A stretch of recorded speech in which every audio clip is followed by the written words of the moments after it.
আল্লাহু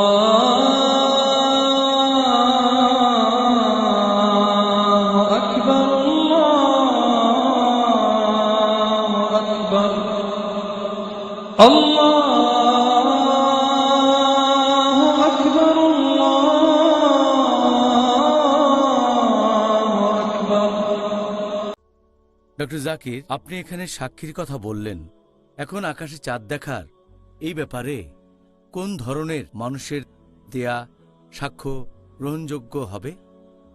আমাদের নবী মোহাম্মদ সাল্লাল্লাহু সাল্লাম বলেছেন, এই কথাটা আগেও আমি বলেছি, সুনান আল নিসাই বুক অব ফাস্টিং হাদিস নাম্বার 2118। প্রিয় নবী বলেছেন যে যদি দুজন ন্যায়নিষ্ঠ মুসলিম যদি তারা চাঁদ দেখে তাহলে রোজা রাখা শুরু করো অথবা রোজা বন্ধ করো। তাহলে এখানে শর্ত হলো দুইজন ন্যায়নিষ্ঠ মুসলিম, তারা হবে আদিল। এখানে আরবি শব্দ আদিল এর মূল আরবি শব্দ আদল, যার মানে সোজা, যার মানে সরল। এটা হলো অসৎ লোকের বিপরীত।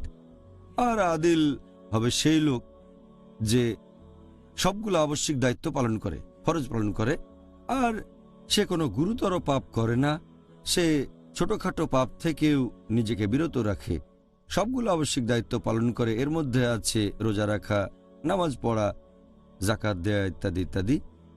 আর গুরুতর কোনো পাপ সে করে না। আগে একটা পর্বে গুরুতর পাপ নিয়ে বলেছি আমি, কুৎসা, রটায় না বা পেছন থেকে নিন্দা করে না ইত্যাদি। তাকে ভালো চরিত্রের লোক হতে হবে, আর দৃষ্টিশক্তিও ভালো থাকবে।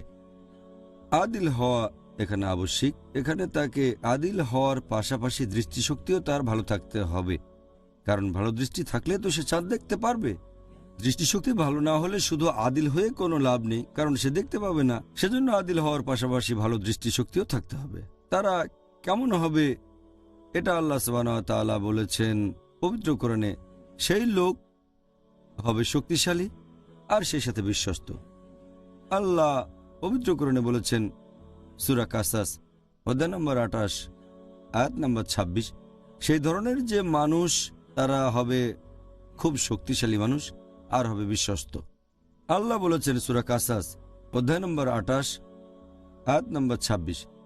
এখানে মুসা আলাইহিসসালামের সময়ের ঘটনার কথা বলা হচ্ছে, যখন শুআইব আলাইহিসসালামকে তার এক মেয়ে বলেছিল মুসা আলাইহিসসালামকে কাজে নিয়োগ দেওয়ার জন্য, হে আমার পিতা, একে তুমি মজুর হিসেবে নিযুক্ত করতে পারো, মানে মুসা আলাইহিসসালামকে নিয়োগ করা, কারণ তোমার মজুর হিসেবে ভালো হবে সেই লোক যে শক্তিশালী এবং বিশ্বস্ত।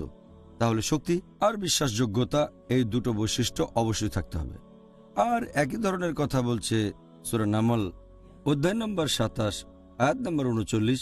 সেখানে ইফরিত একজন জিন, তাকে যখন রানী সেবার সিংহাসন নিয়ে আসতে বলা হলো, সে তখন বলল যে অবশ্যই আমি তো এ ব্যাপারে ক্ষমতাবান, আর আমাকে বিশ্বাস করতে পারেন।